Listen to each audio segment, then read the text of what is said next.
Hey everybody, it's Chad. Last episode's challenge was to tell us what kind of characters you thought should populate our spaghetti western world. You left some fantastic ideas. If you haven't seen them all, head on over to the forums. I collected them all there for you in one place so you can see all the amazing ideas people put out there. It was hard to narrow them down, but alas, here are our three main spaghetti western characters. The blind gunman, the school marm / gunfighter, and the talking cactus. Thanks to Sam Roberts, Farlander, and Joseph Knit for these amazing ideas. You guys are awesome. And thanks to everyone who participated. If your idea didn't make it, don't worry, there's going to be lots more chances to come. Now that we have a general story outline and our character ideas, it's time to do some character design. We get to sit down and figure out what all these different characters are going to look like. What kind of skin or fur or scales do they have? Do they have any special props or features? It gets me kind of giddy and excited just to think about what crazy things we might dream up together. We have a very special guest on board today, so what do you say? Let's go meet him. Today's special guest is amazing puppet designer / builder Paul Velasquez of Evil Genius Puppet Labs. Hi, Paul! Hi, Chad. You may have seen some of Paul's puppets around. You made some for PopCap, like Plants vs. Zombies, or Snackers and Anchovy from Bejeweled Blitz, or We All Love Manos. He's the man behind Torgo. Love me some Torgo. So, Paul, how did you exactly get started designing puppets, making puppets? Well, I've been a Muppet fan all my life. I'm a card-carrying member of the Sesame Street generation. I've been a collector and an appreciator of Muppets forever. About 4 summers ago, there was a Jim Henson exhibit at the Experience Music Project here in Seattle. I volunteered and helped work an interactive portion of the exhibit, which consisted of a band made out of Muppet-type characters that people got to come in and play around with. We can even put a YouTube link. There's still some of those online. Oh, check the show notes below. Yeah, Kurt Cobain and Jimi Hendrix puppet. I've been an artist my whole life, but only been building puppets for about 3.5 years. I never even considered it an option. I always thought that, like, the Muppets just existed. They were birthed by the universe. I never really thought about somebody sitting down and actually cutting foam and sewing fabric. And once I realized what the process was, I was fascinated. And I've been doing it ever since. So we're going to take you through a few different steps of different things to think about when you're designing your own puppets at home. So let's start out by talking about head and body shape. So for me, I know that's one of the first things I look at. Head shape is really important. It conveys a lot about the character. The width of the mouth, the height. Where the eyes are placed on the head is really important because eyes top of the head versus eyes closer to the mouth will give you a completely different look. For me, it all comes back to the Muppets and like simple geometric shapes. Like Ernie and Bert are classic. The beauty of kind of Ernie and Bert is Bert's this kind of repressed, very uptight character, and he has that totally squeezed tall head, which gives him that kind of sense. And Ernie's just this like easygoing, free-spirited, very wide and open, and that's where you get with his head. So good design is deceptively simple. And I think it's really important to try and distill things down to the simplest form that you can still communicate your ideas. A lot of people, when they first start building, try and put everything in the kitchen sink into a puppet design, where they'll like find some really cool eyes and some eyebrows and a wacky nose and some lips and crazy hair and maybe some antenna. And when you start to do that, you kind of get too far away from the simplicity. All of those features he's talking about become distracting. It's hard for you to relate to the character if there's so much going on that you can't kind of find the humanity or find yourself in that character. There's, I believe his name, and I could be wrong, Drew Allison, I think, from the Foam book, has a really excellent term he uses called salad bar face, which is basically just grabbing something from everything and slapping it on. That's how I go to the salad bar. Yeah. And then, there are more complex puppets, like Farscape. Love me some Farscape. It's great. I know I've mentioned it here before. Rigel, Pilot, much more complex, but they're supposed to be more realistic, The Muppets are very much more caricatures of creatures. I think even the more complex puppets, there's still, the foundation they're built on is very simple geometry.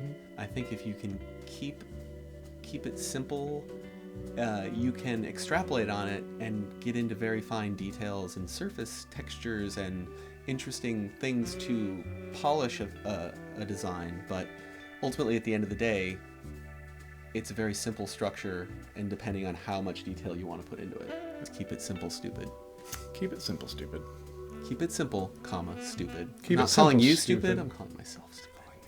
He's kind of stupid. Kind of mice versus men. You're like Lenny. Like a sweet Lenny. Do you have a bunny I could stroke? I have a mouse, but no bunny. No puppet bunny. In coming up with the body size or size of your puppet, I found that the biggest driving factor for me is if humans are going to be involved or not. You can have a puppet that's as small and delicate as this little moth here, or you can have a puppet that's much more tiny human-sized so that you can interact with them. Hey, Hal. Hey, Chad. How are you, buddy? I'm doing good, thank you. Just, making a vlog. Yeah.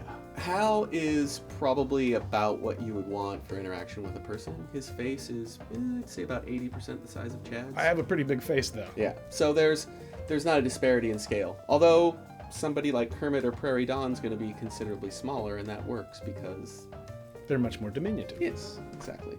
So, Paul, tell me about how colors affect how you make a puppet. What do the colors you use in your design say about the creature you're making? I like to think that colors convey emotion, and I think it's a very simple way to get across a more complex character focus. I keep going back to Ernie and Bert because it's the root of all things puppetry to me. Well, and it's universal. I think everybody out there kind of knows who Ernie and Bert are. Since I was 3 or 4, I was kind of obsessed with them. And I find, like, Bert being a very shocking yellow kind of helps go to his uptightedness. He's kind of the George Costanza of the Muppet world, which I love. Or George Costanza is the Bert of the human world. Yeah.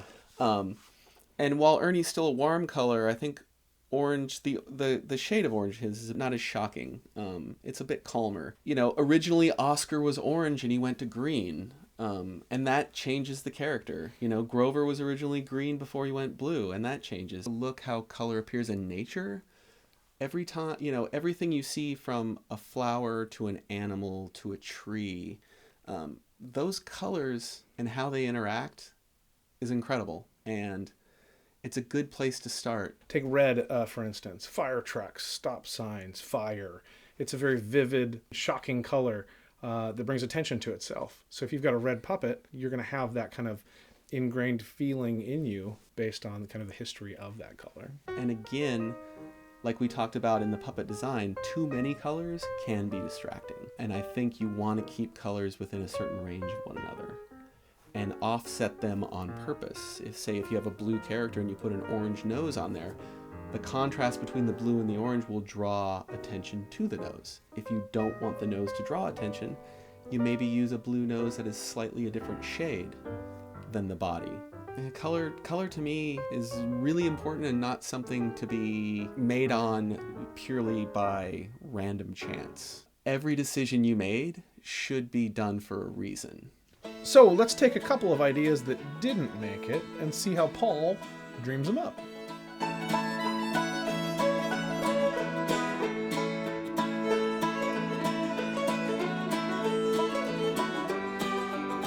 But the beautiful thing, people, is that we all see things differently. Paul might hear space vegetables and think of this. But then I heard space veggies and I thought of this. Good side note here, you don't have to be a good artist to design your own puppets. You suck! Wait, how did he get in here? It's complicated. It's kind of a package deal. So, on to this week's challenge task thingy. I need you to submit your character design for one of the 3 characters that are in our spaghetti western. Don't worry if you're not a good artist, I'm going to be submitting some too.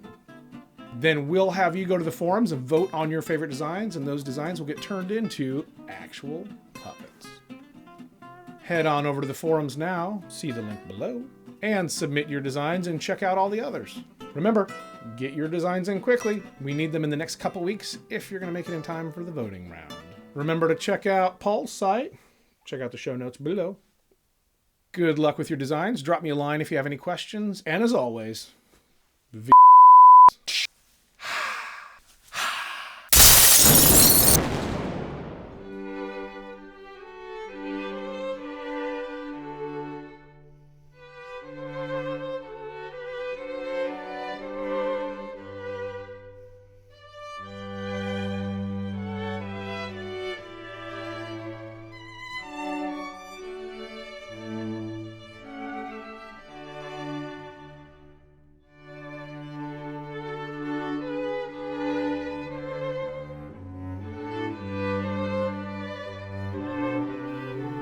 Oh.